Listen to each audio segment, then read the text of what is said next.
Takže ahojte ľudia, vítam vás pri našom novom videu.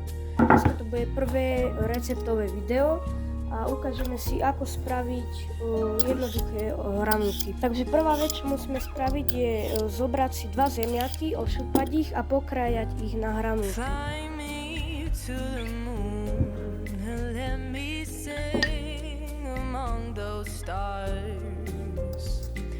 Let me see what spring is like on Jupiter and Mars.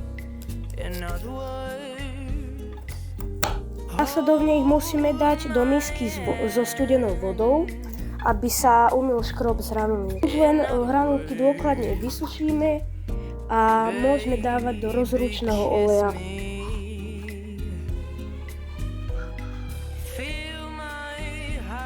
song and let me sing forevermore.